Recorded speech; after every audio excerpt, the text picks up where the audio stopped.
প্রিয় চাকরি প্রত্যাশী বন্ধুরা, আসসালামু আলাইকুম। আশা করি আল্লাহর রহমতে আপনারা সকলে ভালো আছেন। তো ইতিমধ্যে আপনারা দেখতে পারছেন বাংলাদেশ ব্যাংকে বিশাল নিয়োগ বিজ্ঞপ্তি প্রকাশিত হয়েছে। তো এর আগের ভিডিওতে আপনাদেরকে বলেছিলাম যে বাংলাদেশ ব্যাংকে একের পর এক বড় নিয়োগ বিজ্ঞপ্তি আসবে। তো বড় আরও একটি নিয়োগ বিজ্ঞপ্তি আসছে বাংলাদেশ ব্যাংকের 1554 পদে বাংলাদেশ ব্যাংকের নতুন নিয়োগ বিজ্ঞপ্তি প্রকাশিত হয়েছে। তো ইতিমধ্যে আপনারা দেখতে পারছেন 31শে ডিসেম্বর 2024 খ্রিস্টাব্দ তারিখে প্রকাশিত বাংলাদেশ ব্যাংক প্রধান কার্যালয় মতিঝিল ঢাকা 1000। তো বাংলাদেশ সিলেকশন কমিটির সচিবালয় থেকে এই নিয়োগ বিজ্ঞপ্তিটা প্রকাশিত হয়েছে। সাধারণত এই নিয়োগের ক্ষেত্রে আবেদনের ক্ষেত্রে শিক্ষাগত যোগ্যতা, বেতন স্কেল, আবেদনের শুরুর তারিখ, শেষ তারিখ, আবেদন ফি কত টাকা, আবেদনের পরীক্ষাটা কেমন ধরনের হয়ে থাকে, লিখিত হয়ে থাকে না এমসিকিউ হয়ে থাকে।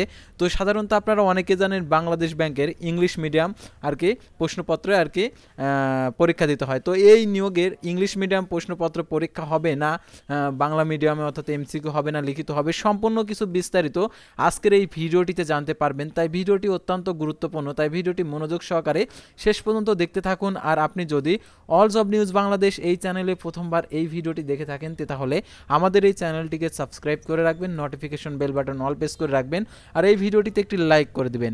আর যারা আমাদের ফেসবুক পেজে ভিডিও দেখছেন আমাদের ফেসবুক পেজটি লাইক দিয়ে ফলো করে আমাদের ফেসবুক পেজের সঙ্গেই থাকবেন। আর ডিসক্রিপশন বক্সে আমাদের ফেসবুক পেজের লিঙ্ক দেওয়া রয়েছে। তো দেখতে পাচ্ছেন মোর অপশনে ক্লিক করবেন, দেখতে পাচ্ছেন আমাদের ফেসবুক পেজের লিঙ্ক। তো এখানে ক্লিক করে দেবেন, সাথে সাথে আমাদের ফেসবুক পেজে নিয়ে যাবে। তো আমাদের ফেসবুক পেজ এবং ইউটিউব চ্যানেলে যে সকল আপডেটগুলো জানতে পারবেন, সরকারি বেসরকারি এনজিও, ডিফেন্স, শিক্ষক নিয়োগ, sales marketing, railway job, NGO job, এক কথায় সকল ধরনের নিয়োগ বিজ্ঞপ্তির আপডেট জানতে পারবেন। পাশাপাশি এই সকল নিয়োগের পরীক্ষার সময়সূচিগুলো জানতে পারবেন। আর জরুরি প্রয়োজনে হোয়াটসঅ্যাপ এবং ইমো নাম্বার দেওয়া রয়েছে, ফেসবুকে মেসেঞ্জার অপশন রয়েছে, নিয়োগ সংক্রান্ত A to Z বিষয়ে জানতে পারেন। তাছাড়া আপনারা যদি আমাদের মাধ্যমে কোনো চাকরির আবেদন করাইতে চান তো আমাদের মাধ্যমে আবেদন করাতে পারেন। তো আবেদন করার জন্য আপনার সকল ইনফরমেশনগুলো আপনারা আমাদের হোয়াটসঅ্যাপ নাম্বারে পাঠিয়ে দিবেন, তারপরে আপনারা আর কি আমাদের সাথে যোগাযোগ করে আপনারা আবেদন করে নিতে পারবেন। তো আবেদন ফি কত টাকা সম্পূর্ণ কিছু আপনাদেরকে ঠিক আমরা হোয়াটসঅ্যাপের মাধ্যমে আমরা আলোচনার সাপেক্ষে আপনাদেরকে বলে দেবো। আর অর্থাৎ আপনার আবেদনটি কমপ্লিট করে দেওয়া পর্যন্ত আপনার সাথে ফোন কলের মাধ্যমে কথা বলা হবে। তো আর কথা না বাড়িয়ে চলে যাচ্ছি মূল বিষয়ে, যেহেতু বাংলাদেশ ব্যাংকের নিয়োগ বিজ্ঞপ্তি আপনার পছন্দের নিয়োগ বিজ্ঞপ্তি সেটা আপনাদেরকে দেখে দিচ্ছি। তো দেখতে পাচ্ছেন এখানে যে বাংলাদেশ ব্যাংকের অর্থাৎ ব্যাংকার সিলেকশন কমিটির তত্ত্বাবধানে 9টি ব্যাংক, 2টি আর্থিক প্রতিষ্ঠান সম্মিলিত প্রতিযোগিতামূলক পরীক্ষার মাধ্যমে শূন্য পদের পূরণের লক্ষ্যে প্রকৃত বাংলাদেশি নাগরিকদের নিকট হতে অনলাইন দরখাস্তের আহ্বান করা যাচ্ছে। অর্থাৎ এই নিয়োগের আবেদন করতে হবে অনলাইনে, কিভাবে করবেন সেটাও জানিয়ে দেবো। তো দেখতে পাচ্ছেন এখানে ক্রমিক নম্বর শিরোনাম, তো দেখতে পাচ্ছেন পদের নাম সিনিয়র অফিসার সাধারণ, অর্থাৎ সিনিয়র অফিসার সাধারণ পদে নিয়োগ বিজ্ঞপ্তি প্রকাশ করছে। আর জব আইডি নম্বর 10220, অর্থাৎ সাধারণত আবেদন করার সময় এই কোডটি প্রয়োজন হবে, যারা আবেদন ফি প্রদানের সময় এই নির্ধারিত স্থানে ব্যবহার করতে হবে, অর্থাৎ এই কোডটি, অর্থাৎ আবেদন ফি যখন জমা দেবেন। সাধারণত আপনারা অনেকে দেখছেন অর্থাৎ আবেদন ফি কমিয়ে দিয়েছে, অর্থাৎ সরকারি যত সার্কুলার রয়েছে সর্বনিম্ন আবেদন ফি করেছে 200 টাকা। তো সেহেতু আপনাদেরকে এই নিয়োগের ক্ষেত্রে আবেদন ফি কত টাকা সেটা আপনাদেরকে দেখিয়ে দিচ্ছি।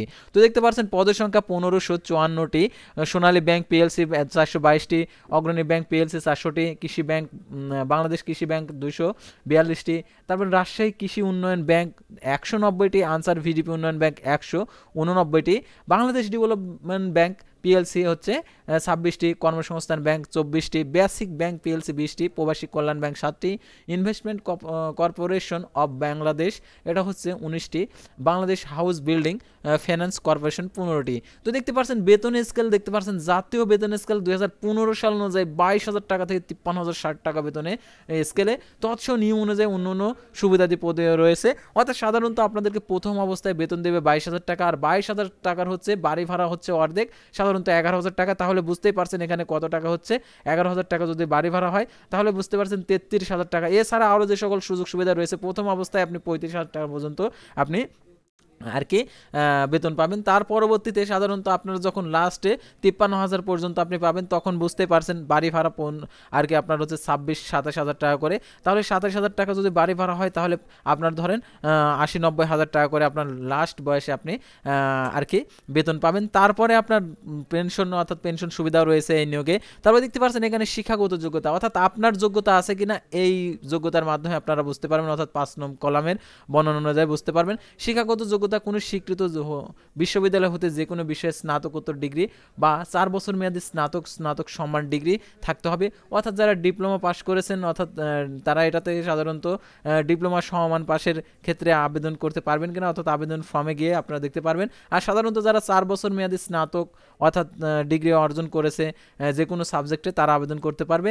মাধ্যমিক স্কুল সার্টিফিকেট বা সমমান ততোর্ধ্ব পর্যায়ে ন্যূনতম 2টিতে প্রথম বিভাগ শ্রেণী থাকতে হবে এবং গ্রেডিং পদ্ধতির ফলাফলের ক্ষেত্রে সরকার নীতিমালা প্রযোজ্য হবে। কোনো প্রকার তৃতীয় শ্রেণী গ্রহণযোগ্য নয়, অর্থাৎ 2 পয়েন্টের কম যারা পাবেন তারা আবেদন করতে পারবেন না। তো দেখতে পাচ্ছেন এখানে গ্রেডিং পদ্ধতিতে ফলাফলের শিক্ষা মন্ত্রণালয়ের অনুযায়ী আর কি প্রথম ও দ্বিতীয় বিভাগ দেখতে পাচ্ছেন। 3 পয়েন্টের ততোর্ধ্ব প্রথম বিভাগ, 2 পয়েন্ট ও 3 পয়েন্টের কম হচ্ছে দ্বিতীয় বিভাগ। আর দেখতে পাচ্ছেন 4 পয়েন্ট স্কেলে সিজিপিএ 4 পয়েন্ট স্কেলে আর দেখতে পাচ্ছেন সিজিপিএ 5 এর ক্ষেত্রে 3 পয়েন্ট ততোর্ধ্ব অর্থাৎ প্রথম বিভাগ, 3.75 হচ্ছে প্রথম বিভাগ। আর দেখতে পাচ্ছেন 2.25 ততোর্ধ্ব 3 পয়েন্ট এর কম হচ্ছে দ্বিতীয় বিভাগ, 2.813 ততোর্ধ্ব 3.75 এর কম হচ্ছে দ্বিতীয় বিভাগ। তো দেখতে পাচ্ছেন আবেদনকারীর ক্ষেত্রে বয়সসীমা এখানে যেটা বলা রয়েছে 18 থেকে 21 থেকে 32 বছর, অর্থাৎ বয়সসীমা 18/11/2024 খ্রিস্টাব্দ তারিখে বয়সসীমা 21 বছর, সর্বোচ্চ 32 বছর। আবেদনপত্র দাখিল ও ফি প্রদানের শেষ সময় দেখতে পাচ্ছেন 30/1/2025 অর্থাৎ রাত 11:59 পর্যন্ত, অর্থাৎ 30/1/2025 সালে এটার আবেদন শেষ হয়ে যাবে। আর ভেরিফাই ট্র্যাকিং প্যাস সংগ্রহের তারিখ দেখতে পাচ্ছেন 5/2/2025 খ্রিস্টাব্দ তারিখে রাত 11:59।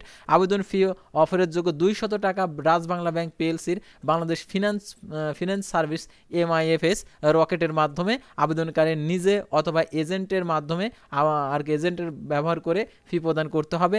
আবেদন পদ্ধতি অর্থাৎ যারা নতুন রয়েছেন তাদেরকে অবশ্যই বাংলাদেশ ব্যাংকের ওয়েবসাইটে গিয়ে একটি সিভি তৈরি করতে হবে।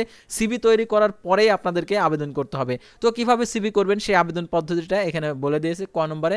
অনলাইন রেজিস্ট্রেশন কেবলমাত্র বাংলাদেশ ব্যাংকের নিয়োগের ওয়েবসাইটে গিয়ে নির্ধারিত ছকের অনলাইন নিবন্ধনকৃত আবেদন ফর্ম আবেদন করতে হবে এবং আবেদনের দাখিলের নিয়ম ও শর্তাবলী ওয়েবসাইটে পাওয়া যাবে। সিবি আইডি নম্বর অর্থাৎ বাংলাদেশ ব্যাংকের ইতিপূর্বে যারা নিবন্ধিত অর্থাৎ ইতিপূর্বে যারা বাংলাদেশ ব্যাংকে আবেদন করেছেন তাদের সিবি নাম্বার অর্থাৎ সিবি নাম্বার এবং পাসওয়ার্ড দিয়ে ব্যবহার করে আবেদন দাখিল করা যাবে। আর নতুন যারা প্রার্থী রয়েছেন অনলাইনে নিবন্ধন সম্পন্ন করলে একটি সিবি নাম্বার এবং পাসওয়ার্ড প্রাপ্ত হবেন, যা ভবিষ্যতে ব্যবহার করার জন্য অবশ্যই সংরক্ষণ করে রাখবেন। একজন প্রার্থীর বিপরীতে একাধিক সিবি তৈরি করা যাবে না, অর্থাৎ একজন প্রার্থী শুধুমাত্র একটি সিবি তৈরি করতে পারবেন। অর্থাৎ যারা নতুন কখনোই বাংলাদেশ ব্যাংকে আবেদন করেননি তাদের ক্ষেত্রে একটি সিবি তৈরি করতে হবে। সিবি তৈরি করার জন্য অবশ্যই দক্ষ একজন কম্পিউটার দোকানদারের কাছে গিয়ে আপনারা এই সিবিটা তৈরি করে নেবেন। তৈরি করার পরে আপনি আবেদন করতে পারবেন। আর আবেদনপত্রের সাথে আপনাদের যে তথ্যগুলো প্রেরণ করতে হবে প্রার্থীর নাম, পিতার নাম, মাতার নাম, জন্ম তারিখ, এসএসসি সমমানের সনদ অনুযায়ী অনলাইন আবেদন লিখতে হবে এবং প্রার্থীর বর্তমান ঠিকানা, প্রার্থীর বসবাসের স্থান ও নিয়োগ সংক্রান্ত চিঠিপত্র পেতে ইচ্ছুক ঠিকানাকে বর্তমান ঠিকানা হিসাবে উল্লেখ করতে হবে। প্রার্থীর স্থায়ী ঠিকানা প্রার্থী ইউনিয়ন পরিষদ চেয়ারম্যান, পৌরসভা মেয়র, ওয়ার্ড কাউন্সিলর প্রদত্ত জাতীয় সনদে উল্লেখিত স্থায়ী ঠিকানা প্রার্থীর স্থায়ী ঠিকানা উল্লেখ করতে হবে। বিবাহিত নারীদের প্রার্থীরা তাদের স্বামীর ঠিকানা নিজের ঠিকানা হিসাবে ব্যবহার করতে পারবেন। তবে আবেদন দাখিলের পর কোনো বিবাহ বন্ধনে আবদ্ধ হলে যথাযথ প্রমাণ সাপেক্ষে স্বামী স্ত্রীর ঠিকানা অনুকূলে নিজের ঠিকানার স্থান পরিবর্তন করতে পারবেন। তো তারপর আমরা চলমান পাতা দ্বিতীয়তে যাব, দেখতে পাচ্ছেন এখানে। আর আবেদনপত্রে যারা নতুন রয়েছেন তাদেরকে 600x600 পিক্সেল ছবি আপলোড করতে হবে, রঙিন ছবি, অর্থাৎ 3 মাস পূর্বে তোলা ছবি পর্যন্ত আবেদন করতে পারবেন। আর 3 মাসের আগে যেগুলো রয়েছে ছবি ওইগুলো আপলোড করা যাবে না, অর্থাৎ 3 মাসের মধ্যে যে সকল ছবিগুলো রয়েছে সেই ছবিগুলো স্ক্যান করে অবশ্যই আপনারা আবেদনের আর কি আপলোড করবেন। আর ছবি তোলার সময় অবশ্যই মুখ, কানের ও আবরণ রাখা যাবে না, অর্থাৎ কান বের করতে হবে, কোনো আবরণ রাখা যাবে না। অর্থাৎ মেয়েদের ক্ষেত্রে সাধারণত আপনারা অনেকে হেজাব করেন, তো হেজাবও রাখা যাবে না সে কথা বলছে। সাদা কালো ছবি বা ইনফর্মাল ছবি আপলোড করলে প্রার্থিতা বাতিল হয়ে যাবে, অর্থাৎ ফর্মাল ছবি আপনাদেরকে আপলোড করতে হবে, ইনফর্মাল ছবি দেওয়া যাবে না।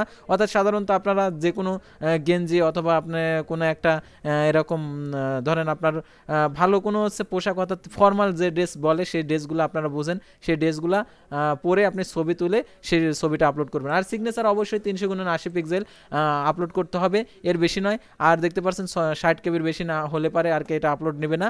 তো অবশ্যই স্বাক্ষর সাদা কাগজের উপর কালো কালিতে লিখতে হবে, অর্থাৎ অন্য কালি দিয়ে আপনারা লিখলে হবে না।